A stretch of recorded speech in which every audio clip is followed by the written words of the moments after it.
Hello दोस्तों, मैं अमोद कुमार आप सभी को स्टडी टू लाइफ में स्वागत करता हूं।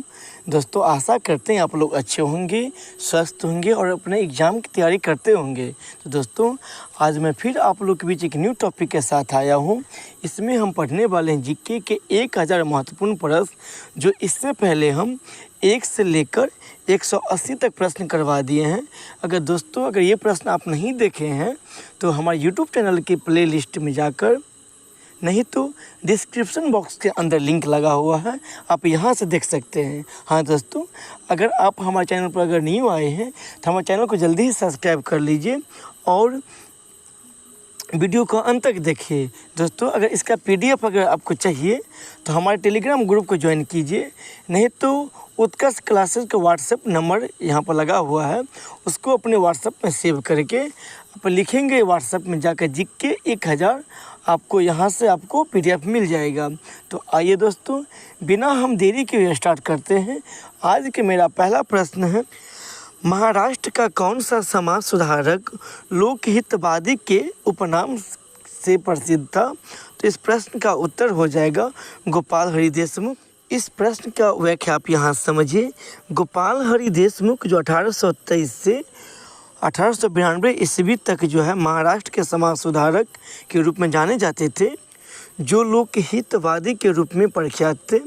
इसी में आगे देखिए, यह राष्ट्रीय आत्मनिर्भरता के समर्थक के रूप में हाथ में बुने हुए खादी के वस्त्र पहनकर 1 जनवरी 1876 ईस्वी को दिल्ली दरबार में उपस्थित हुए थे। गोपाल हरि देशमुख महान समाज सुधारक तथा बौद्धिक चिंतक थे। मुगल बादशाह अकबर सेकंड की पैरवी करने के लिए निम्नलिखित में से कौन बादशाह के राजदूत के रूप में इंग्लैंड गए थे? इस प्रश्न का उत्तर हो जाएगा राजा राम मोहन राय। इसकी व्याख्या आप यहाँ समझ। राजा राम मोहन राय को राजा की उपाधि देकर मुगल बादशाह अकबर सेकंड ने अपने दूत के रूप में वर्ष 1830 में तत्कालीन ब्रिटिश सम्राट विलियम चतुर्थ के दरबार में भेजा था। इंग्लैंड की ब्रिस्टल में 27 सितंबर 1833 ईस्वी को राजा राम मोहन राय की मृत्यु हो गई, जहां उनकी समाधि स्थापित है। इसी में हमारा अगला प्रश्न है, सूची 1 को सूची 2 से सम्मिलित कीजिए तथा दिए गए कूट से सही उत्तर को चयन कीजिए। देखिए दोस्तों, इस प्रश्न को आपको यहाँ से हम उत्तर मिला देते हैं। दयानंद सरस्वती जो है ये आर्य समाज के संस्थापक थे। वही खान अब्दुल गफ्फार खान जो है उसे खिदाई खिदमतगार के नाम से भी जाने जाते थे। राजा राम मोहन राय ब्रह्म समाज की स्थापना किया था। वही देवेंद्र नाथ टैगोर ने ये तत्वबोधिनी सभा की स्थापना किया था। तो इस प्रकार हमारा इस प्रश्न का उत्तर हो जाएगा, ये भी होगा। इसी में आगे देखिए उसकी व्याख्या। दयानंद सरस्वती आर्य समाज के संस्थापक थे। खान अब्दुल गफ्फार खान को खुदाई खिदमतगार हो जाएगा। राम मतलब मोहन राय, जिसको राजा की उपाधि अकबर द्वितीय ने दिया था। तो राजा राम मोहन राय ने ब्रह्म समाज की स्थापना किया था। वही देवेंद्र नाथ टैगोर ने तत्वबोधिनी सभा की स्थापना किया था। इसी में हमारा अगला प्रश्न है, बनारस में सेंट्रल हिंदू स्कूल की स्थापना किसने की थी? तो इस प्रश्न का उत्तर हो जाएगी एनी बेसेंट की व्याख्या आप यहाँ समझिए। वर्ष 1898 में बनारस में सेंट्रल हिंदू स्कूल की स्थापना एनी बेसेंट ने की। वही वर्ष 1916 में बाद में यह मदन मोहन मालवीय जी के प्रयासों से बनारस हिंदू विश्वविद्यालय भी बना और इसे सर्वप्रथम केंद्रीय विश्वविद्यालय घोषित भी किया गया था। आपको ये भी प्रश्न बन सकता है, पूछ लिया जाएगा, सबसे पहले कौन केंद्रीय विश्वविद्यालय के रूप में घोषित किया गया? हो जाएगा बनारस हिंदू विश्वविद्यालय। इसी में देखिए हमारा नेक्स्ट प्रश्न है, कम्बोज कहीं कहीं लिखा रहता है, कम्बोज स्थित अंकोर वाट का विष्णु मंदिर किसने बनवाया था? तो इस प्रश्न का उत्तर हो जाएगा सूर्यवर्मन सेकंड के द्वारा बनाया गया था। इसकी व्याख्या देखिए, कंबोडिया के अंकोर वाट में स्थित विष्णु मंदिर विश्व का सबसे बड़ा मंदिर है। इसी में आगे देखिए, इस मंदिर का निर्माण 12वीं सदी में कौंडिन्य ब्राह्मण वंश के शासक सूर्यवर्मन सेकंड ने करवाया था। इसी में देखिए हमारा अगला प्रश्न है, हिंदुस्तान गदर पार्टी की स्थापना किस वर्ष की गई थी? ये प्रश्न बहुत भी आया है। ये बीपीएससी जहाँ तक आईएएस के एग्ज़ाम में ये प्रश्न पूछ चुका है। तो इस प्रश्न का उत्तर हो जाएगा 1913 ईस्वी में किया गया था लाला हरदयाल के द्वारा। इसकी व्याख्या आप यहाँ समझिए। गदर पार्टी की स्थापना अमेरिका के सैन फ्रांसिस्को के एस्टोरियम में वर्ष 1913 ईस्वी में लाला हरदयाल के द्वारा किया गया था। गदर पार्टी की स्थापना का प्रमुख उद्देश्य अंग्रेजी साम्राज्य को पूर्णतः समाप्त करना था और गदर पार्टी के प्रमुख नेता में सरदार मोहन सिंह, भाकना एवं काशीराम थे। इसी में हमारा अगला प्रश्न है, पैगन वंश का आनंद मंदिर कहाँ स्थित है? तो इस प्रश्न का उत्तर हो जाएगा म्यांमार में। इसकी व्याख्या आप यहाँ समझिए। 9वीं से 10वीं शताब्दी में म्यांमार, जो पहले बर्मा के नाम से जाने जाते थे, में पैगन राज्य की स्थापना हुई और यहाँ का प्रसिद्ध राजा अनिरुद्ध था। इस पैगन वंश के राज्य काल में ब्राह्मण धर्म का स्थान बौद्ध धर्म ने लिया। यहाँ का आनंद मंदिर भारतीय शिल्पकारों द्वारा निर्मित किया गया था। इसी में हमारा अगला प्रश्न है, तराइन का युद्ध 1911 ईस्वी में किसने जीता था? तो इस प्रश्न का उत्तर हो जाएगा पृथ्वीराज चौहान ने ये जीता था। इसकी व्याख्या आप यहाँ समझिए। तराइन का प्रथम युद्ध दिल्ली के शंख भरी सखा के चौहान शासक पृथ्वीराज चौहान तथा तुर्क शासक मोहम्मद गोरी के बीच 1191 ईस्वी में लड़ा गया था। तराइन हरियाणा के करनाल जिले में स्थित है के मैदान में खुला संघर्ष हुआ जिसमें पृथ्वीराज चौहान की विजय हुई। इसी में हमारा नेक्स्ट प्रश्न है, सती प्रथा को प्रतिबंधित कब किया गया? तो इस प्रश्न का उत्तर हो जाएगा वर्ष 1829 ईस्वी में सती प्रथा का जो प्रतिबंध किया गया है। इसकी व्याख्या आप यहाँ समझिए। लॉर्ड विलियम बेंटिंग के समय में 1829 ईस्वी में सती प्रथा का प्रतिबंध किया गया। शुरुआत में इसे बंगाल में लागू किया गया था। इसी में देखिए, इस अधिनियम को पारित कराने में राजा राम मोहन राय की महत्वपूर्ण भूमिका रही है। आपको पूछ लिया जाएगा सती प्रथा का जो है प्रतिबंध किसके प्रयास से किया गया? तो हो जाएगा राजा राम मोहन राय के प्रयास से। लॉर्ड बेंटिंग के समय में 1829 ईस्वी में सती प्रथा के प्रतिबंध किया गया है। इसी में हमारा नेक्स्ट प्रश्न है, आर्य समाज की स्थापना स्वामी दयानंद सरस्वती ने की थी। तो इस प्रश्न का उत्तर हो जाएगा ये बम्बई में किया गया था, जो अभी मुंबई के नाम से जाने जाते हैं। इसकी व्याख्या समझिए यहाँ से। अप्रैल 1875 ईस्वी को बम्बई में आर्य समाज की स्थापना स्वामी दयानंद सरस्वती, जो उसका मूल संकट था, जो उनका प्रमुख उद्देश्य प्राचीन वैदिक धर्म की युद्ध रूप में पुनः स्थापना करना था। 1877 ईस्वी में लाहौर में आर्य समाज का मुख्यालय स्थापित किया गया, जिसके बाद आर्य समाज का अधिक प्रचार प्रसार हुआ। इसी में हमारा अगला प्रश्न है, महाराष्ट्र के भक्तिकालीन संत एकनाथ किस संप्रदाय से संबंधित थे? तो इस प्रश्न का उत्तर हो जाएगा धरकरी। इसी में देखिए इसकी व्याख्या यहाँ समझिए। धरकरी संप्रदाय रामदास तथा एकनाथ इस संप्रदाय के संत थे। संत रामदास ने इस पंथ की स्थापना की थी। इसी में देखिए आगे, एकनाथ ने भगवत गीता के 4 श्लोकों पर टीका लिखी थी। इनकी कविताएं अभंगों के नाम से जानी जाती हैं। इन्हें महाराष्ट्र का तुलसीदास भी कहा जाता है।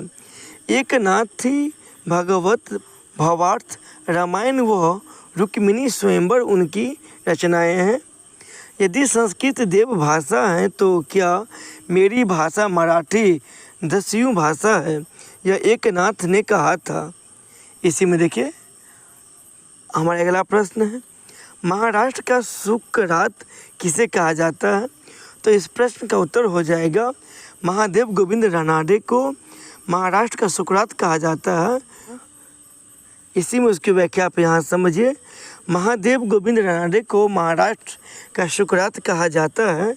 1867 ईस्वी में इन्होंने विधवा विवाह संघ की स्थापना की थी। महादेव गोविंद रानडे गोपाल कृष्ण गोखले के राजनीतिक गुरु थे। आपको पूछ लिया जाएगा महात्मा गांधी के राजनीतिक गुरु कौन थे, तो हो जाएगा गोपाल कृष्ण गोखले। इसी में आगे देखिए, इन्होंने 1871 ईस्वी में पुणे सार्वजनिक सभा तथा 1884 ईस्वी में दक्कन एजुकेशनल सोसाइटी की भी स्थापना की थी। इसी में हमारा अगला प्रश्न है,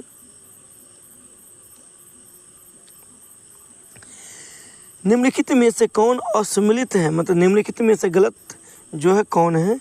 तो इस प्रश्न का उत्तर हो जाएगा भरवी। ये काव्यादर्श, ये क्या है, ये गलत है। कालिदास अभिज्ञान संकुतलम के लेखक है, वही भवभूति मालती माघव के लेखक है। बुद्ध घोष जो है विशुद्धि मग्ग के लेखक हैं। दोस्तों ये प्रश्न अलग अलग जो है अलग अलग एग्जाम में अलग अलग टॉपिक बनकर पूछ लिए जाते हैं। आपको पूछ लिया जाएगा अभिज्ञान संकुतलम किसके द्वारा लिखा गया है, तो हो जाएगा कालिदास के द्वारा। अभिज्ञान संकुतलम, कुमार संभव, ऋतु संहार, ये सब पूरा कालिदास के द्वारा लिखा गया पुस्तक है। अगर दोस्तों प्राचीन इतिहास के जो है बुक सब के बारे में अगर जानना चाहते हैं तो हमारे यूट्यूब के प्ले लिस्ट में आप खोलेंगे, हिस्ट्री को ओपन करेंगे, यहाँ से प्राचीन बुक का जो है आपको वीडियो मिल जाएगा। आप यहाँ से उसको पढ़ सकते हैं। इसकी व्याख्या यहाँ समझिए। कालिदास अभिज्ञान संकुतलम, विक्रमोर्वशीयम, मालविका अग्निमित्रम, ये सब कालिदास के द्वारा लिखा गया है। वही महाकाव्य रघुवंशम, कुमार संभव, खंड काव्य, ऋतु संहार, मेघदूत, ये सब कालिदास के द्वारा लिखा गया पुस्तक है। और भवभूति जो है मालती माघव, जो उत्तर रामचरित्र के लेखक है ये। इसी में देखिए भरवी जो है किरातार्जुनियम के लेखक है और वही दंडी काव्यादर्श के लेखक है। इसी में देखिए हमारा अगला प्रश्न, निम्नलिखित में से कौन सी संस्कृत रचना कृष्णदेव राय की नहीं थे। तो इस प्रश्न का उत्तर हो जाएगा वसुचरित्र जो है नहीं है। इसकी व्याख्या समझिए यहाँ से। कृष्णदेव राय ने संस्कृत में जाम्बुवती, कल्याणम, उषा, परिणय तथा मदलासा चरित्र नामक पुस्तकें की रचना की। वसुचरित्र भट्ट मूर्ति की रचना की, जो तेलुगु साहित्य के 5 महाकाव्यों में से एक है। भट्ट मूर्ति कृष्णदेव राय के अष्टदिग्गज कवियों में से एक थे। दोस्तों पूछ लिया जाएगा अष्टदिग्गज जो है किसके शासनकाल में रहते थे, और जो कृष्णदेव के समय में, लेकिन अष्टप्रधान पूछ लिया जाएगा तो हो जाएगा शिवाजी के शासनकाल में। तो देखिए इसी में आगे, उनके अलावा आलासनी, पेदना व तेनालीराम प्रमुख थे। इसी में हमारा अगला प्रश्न है, निम्नलिखित में से किसके साथ कृष्णदेव राय ने मैत्रीपूर्ण संबंध रखते थे। तो इस प्रश्न का उत्तर हो जाए पुर्तगालियों के साथ। इसी में देखिए उसकी व्याख्या। कृष्णदेव राय ने पुर्तगालियों के साथ कई संधियां की थी, जो पुर्तगालियों के प्रति उनके उदार दृष्टिकोण के 2 कारण थे। पहला तो हो जाएगा पुर्तगाली बीजापुर के प्रदेशों को विजित करके अपने साम्राज्य का विस्तार करना चाहते थे। वही बीजापुर विजयनगर का पुराना शत्रु था, अतः बीजापुर के प्रति समान शत्रु के कारण पुर्तगाली और विजयनगर एक दूसरे के निकट आए। पुर्तगालियों द्वारा भारत के सामूहिक प्रदेशों से अरब व्यापारियों को निष्कासित कर देने के बाद घोड़ों की आपूर्ति की बहुत ही बड़ी समस्या थी। पुर्तगालियों ने विजयनगर के साथ संधि की शर्तों के अंतर्गत केवल विजयनगर को ही आयातित घोड़े बेचने का वचन दिया था। इसी में देखिए हमारा अगला प्रश्न है, विजयनगर साम्राज्य के अवशेष कहाँ से प्राप्त हुआ है। तो इस प्रश्न का उत्तर हो जाएगा हम्पी से। इसी में देखिए इसकी व्याख्या आप यहाँ समझिए। हम्पी विजयनगर का वर्तमान नाम है। मैकेंजी ने 1800 ईस्वी में हम्पी के भग्नावशेषों के सर्वप्रथम खोजा। विजयनगर साम्राज्य की स्थापना तुंगभद्रा नदी के निकट तट पर की गई थी, और विजयनगर साम्राज्य की स्थापना जो है 2 भाई मिलकर हरियर एवं बुक्का ने 1336 ईस्वी में की थी। यहाँ से देखिए। इसी में जो हमारा नेक्स्ट प्रश्न है, अशोक के सारनाथ सिंह स्तंभ के फलक पर प्रदर्शित पशुओं को सही क्रम क्या है। तो इस प्रश्न का उत्तर हो जाएगा हाथी, अश्व, वृषभ, सिंह। देखिए इसकी व्याख्या यहाँ समझिए। अशोक के सारनाथ सिंह शीर्ष स्तंभ के फलक पर प्रदर्शित पशुओं का सही क्रम देखिए यहाँ से पहले हो जाएगा हाथी, फिर हो जाएगा अश्व मतलब घोड़ा, फिर हो जाएगा वृक्ष और सिंह। इसी में देखिए हमारा नेक्स्ट प्रश्न है, सूफियों का निवास कहलाता है। तो इस प्रश्न का उत्तर हो जाएगा खानकाह। इसी में देखिए व्याख्या आप यहाँ समझिए। सूफियों के निवास स्थान को खानकाह कहा जाता है। वही मुक्त बात सूफी संतों में पत्रों का संकलन है और जमायत खाना यह भी निवास स्थान होता है, लेकिन खानकाह से बड़ा होता है। इसी में आगे विलायत चिश्ती सूफियों द्वारा विकसित राज्य के नियंत्रण से मुक्त आध्यात्मिक क्षेत्र है। इसी में देखिए हमारा नेक्स्ट प्रश्न है, किस सूफी संत को बंदा नवाज के नाम से भी जाना जाता था। तो इस प्रश्न का उत्तर हो जाएगा सैयद मोहम्मद गैसूद राज को। इसकी व्याख्या समझिए आप यहाँ से।